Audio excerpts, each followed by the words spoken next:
Hi, everybody. This is Miss G. Today is going to be opposite of English. We will be talking in Español.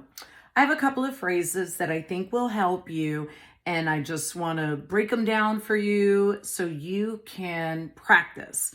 My only mission here is for you to practice, and I do want you to say it minimum 20 times because I know you have it up here, but I need you to say it. Because you could have like thousands of hours of one language in your head, but if you don't have that same hours of practice saying it, it's going to be hard for you. And even for me, I speak more English than Spanish, and I noticed that it does take me a long time to say, and I'm like, oh my gosh, I forgot how to say a rocket ship or something. And then the next thing I know, I'm like, oh yeah. And then it just flows. So we need to get you to practice. Here's a couple of questions. ¿Cómo te llamas? ¿Cómo te llamas? What's your name? ¿Cómo te llamas? The next one is, ¿de dónde eres? ¿De dónde eres? Meaning, where are you from? ¿De dónde eres? The next one is, ¿hablas inglés? ¿Hablas inglés? Which means, do you speak English? Do you speak English? The next one is, ¿cuánto tiempo se tarda? ¿Cuánto tiempo se tarda? This means, how long is it gonna take? And a lot of this could be your paperwork, at work, or my food. How long is it gonna take? ¿Cuánto se tarda? ¿Cuánto se tarda? Let's see the next one. ¿Cómo estás? ¿Cómo estás? It just means, how have you been? How have you been? Or how are you? ¿Cómo estás? ¿Cómo estás? The next one is, me gusta XYZ, which means I like. I like fruits. I like to eat. I like to travel. Me gusta. Me gusta. Me gusta. The next one is, ¿qué estás haciendo? ¿Qué estás haciendo? This means, what are you doing? What are you doing? A lot of times I like to ask at work, like, what are you doing? One, because I like to learn. Two, I like to get everything done and not get out of the park. And three, just curious. What are you doing? ¿Qué estás haciendo? ¿Qué estás haciendo? The next one is my favorite. ¿Cuánto cuesta? ¿Cuánto cuesta? This means, how much is it? What is it worth? How much is it? Why? Because sometimes you could be like, ¿cuánto cuesta? And you're calculating, is it worth my time, energy, and money? Or is it worth the exchange? ¿Cuánto cuesta? ¿Cuánto cuesta?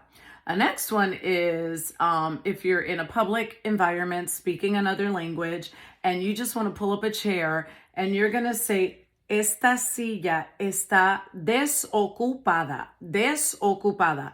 Is this chair available? Is anyone using this chair? And then you could say, puedo coger. Can I take it? Puedo coger la silla, which would be, can I take the chair? Can I take the chair? The next one is, ¿a qué hora cierra? ¿A qué hora cierra? What time do you close? What time does it close? So you could be at a store or a restaurant. What time does it close? ¿A qué hora cierra? ¿Qué hora cierra? The next one would be, talk about flavor. Flavor. Let me look at my list. So first one we have is sabroso. Sabroso. This means that it was very tasty and that you enjoyed the flavor and the spices and the way they made it. It was sabroso, sabroso.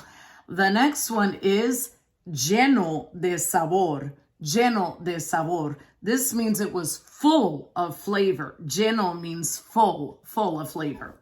The next one is se me agua la boca, se me agua la boca. This means mouth-watering, like, hi, I want more, I want more. And if you can't tell, I love talking about food because I love food. I just, love it, love it.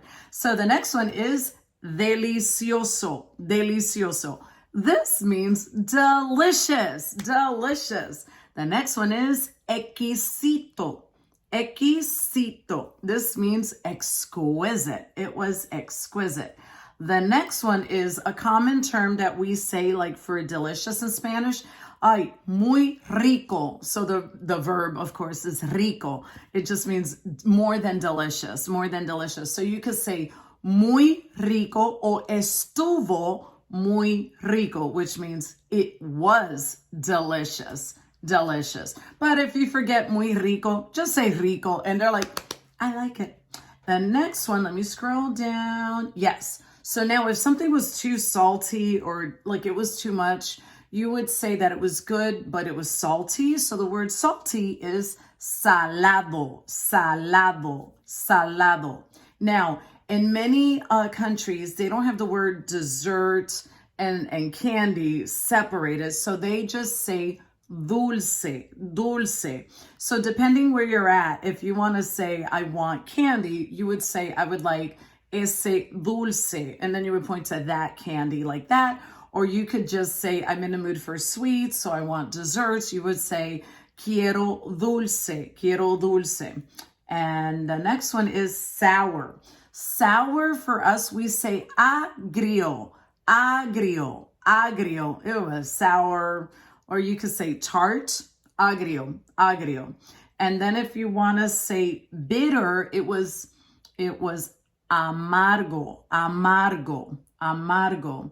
And then if it's sweet and sour, we say agri dulce, which is the sweet and the sour, sweet and sour, agri dulce, agri dulce. And of course, when you want to talk about something spicy, which we all know, I don't do spicy. I'm not in the mood to burn my mouth. And let me tell you something. There's some fabulous people that cook delicious. I cry, but I give you a lot of credit if you like it spicy. In Spanish, they have a few words. They will say something, está picante. They're telling you it's spicy. Or if they ask you, ¿te gusta pique? Do you like spicy? ¿Te gusta pique? And then in my case, I'm like, no me gusta pique. No me gusta pique. Or some people do change another word and they'll say picoso, picoso, which would mean it's spicy. So if you're one of those, like a lot of my friends that they use it as perfume, like they just love their spiciness, good for you. I could watch you and smile. I'm not doing it. I think my mouth burns just watching you eat the spicy food. The next one is, let me go over here. What do we got? Sin sabor, sin sabor, flavorless, flavorless. They must have forgot to put some seasoning in it. So, the next one is mal gusto, mal gusto. This means it was bad. It had a bad taste. You're not doing it. Kind of like, like if you're eating strawberries or something, you get the good one, then you get the bad ones. You're like, mal gusto, mal gusto. And the next one is, suave, which is kind of like mild, like the mild, medium, and hot. Mild is suave. So if they're saying un poquito or suave, they mean that it has like a hint of, something spicy or picoso. And then you're like, okay, I'll try it. That's okay. That's no problem. Sazón, sazón. That means seasoning. Their seasoning, sazón. The next one is, let me go down. Maduro, maduro. Maduro means that it's ripe, ripe. So when you go to different countries and they have something called plantains, they're going to give you the green plantains. That is not maduro. It's actually crudo, or like crudo is kind of like a raw term that is not cooked yet. Get it anyway, because the green bananas, they fry it up into these plantains and salt and pepper in their seasoning, and they put garlic and whatever. Delicious. But if you get the ripe banana that's like almost black, that is, some people call it maduro, and then like Puerto Ricans and Dominicans, they'll call it something like amarillo. And that's the sweet plantains that you fry it, and it tastes good with ground beef. And just say yes to everything. Just say yes to everything. So remember, Maduro means mature or that it's ripe. Crudo means that it's raw or not ripe yet. And the next one is saludable. Saludable. That means healthy. So a lot of times when you're in another country, they're going to, make a chicken or pork or beef or something, and they're going to tell you that animal was saludable, which means that it was a healthy animal. So I really hope that you enjoyed this video today. Give me a like and a follow, and I really hope that you practice, even if you're by yourself, and go sabroso, crudo. Have fun doing it, picoso, because you're getting your mind to get used to you speaking Spanish. And if you do good, I do good, okay? Have a good day. Bye.